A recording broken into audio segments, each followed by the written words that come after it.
1 minute 29 second चला इसरो का engine और रच गया इतिहास। चंद्रयान 3 के बीच इसरो ने सीक्रेटली कर डाला बड़ा कमाल। 89 सेकंड्स में दुनिया ने देखा इसरो की तकनीक का तूफान। 400 न्यूटन थ्रस्ट वाले इंजन ने दिखा दिए असली जलवे।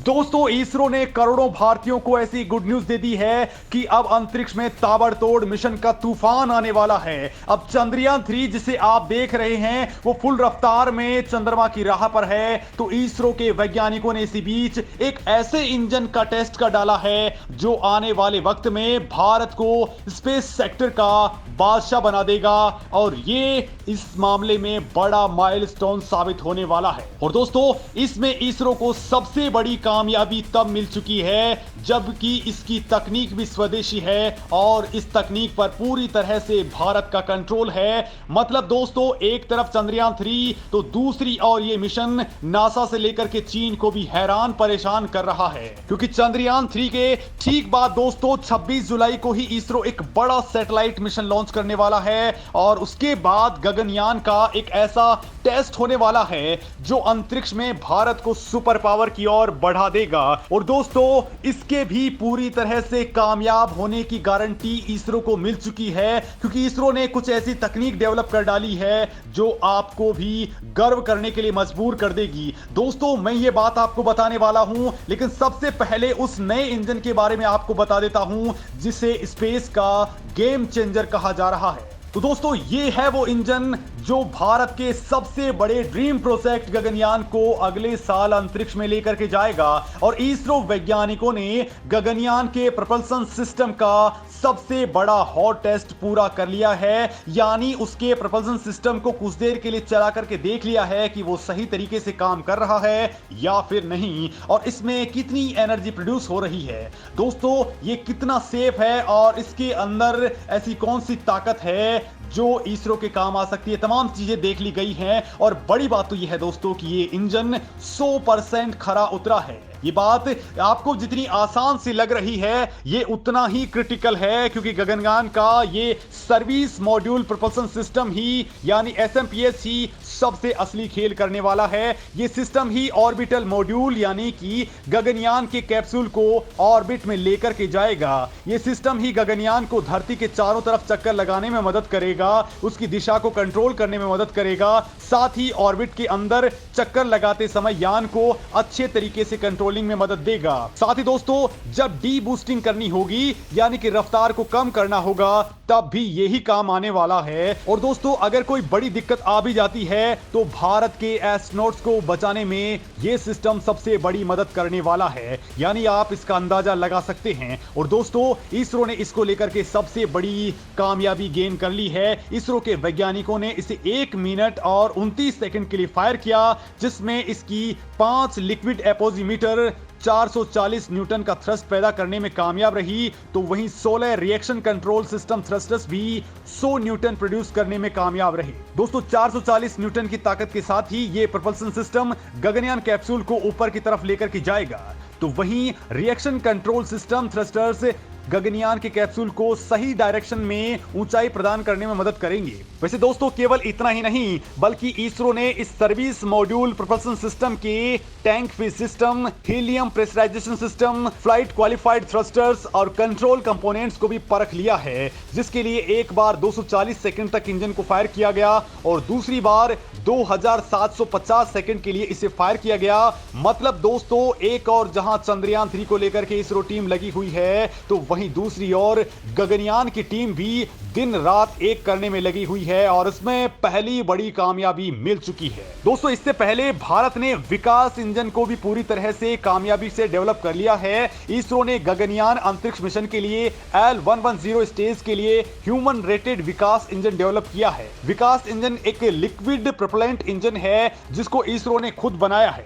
इस तरह के इंजन का यूज दोस्तों पीएसएलवी रॉकेट के दूसरे स्टेज में होता है। और दोस्तों जिस यान से हमने चंद्रयान 3 को भेजा है यानी कि LVM-3 उसके सेकंड स्टेज के अंदर स्ट्रैप ऑन मोटर्स में इसका यूज होता है। और अब जो ह्यूमन रेटेड विकास इंजन इसरो ने बनाया है वो भारत के सबसे भारी भरकम LVM-3Z के कोर स्टेज को शक्ति प्रदान करने का काम करेगा। तो वहीं दोस्तों इससे भी बड़ी खबर कुछ वक्त पहले आई थी, वो ये कि इसरो ने गगनयान का सबसे धांसू सेमी क्रायोजेनिक इंजन भी डेवलप कर लिया है, जिसकी कामयाबी से पूरी दुनिया को ही जलन मच चुकी थी, क्योंकि इसरो अब केरोसिन इंजन का यूज करके 8000 से ज्यादा टन वाले भारी भरकम सैटेलाइट्स और स्पेसक्राफ्ट्स को चुटकियों में लॉन्च कर डालेगा।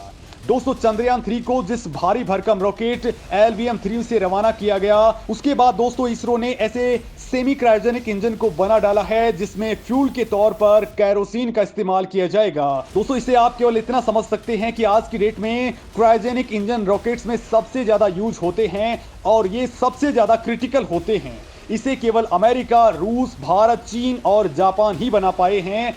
इसकी भारत ने साल 2014 में पहली लॉन्चिंग की थी। अब आप जान लीजिए कि जो सेमी क्रायोजेनिक इंजन बनाया गया है वो पहले वाले क्रायोजेनिक का भी बाप होता है, क्योंकि दोस्तों रॉकेट लॉन्च के दौरान ज्यादा शक्तिशाली थ्रस्ट यानी धक्का इसके द्वारा प्रदान किया जा सकता है। अभी वाले सेमी क्रायोजेनिक इंजन के जरिए 2000 kN का थ्रस्ट ही पैदा होता है। इंजन का फ्यूल हल्का होने के कारण रॉकेट के जरिए लॉन्च होने वाले पेलोड्स की क्षमता 4 टन से बढ़कर के 8 टन हो जाती है। ये केरोसिन अभी यूज हो रहे लिक्विड फ्यूल यानी कि लिक्विड ऑक्सीजन और लिक्विड हाइड्रोजन के मिश्रण से बहुत ज्यादा हल्का होता है।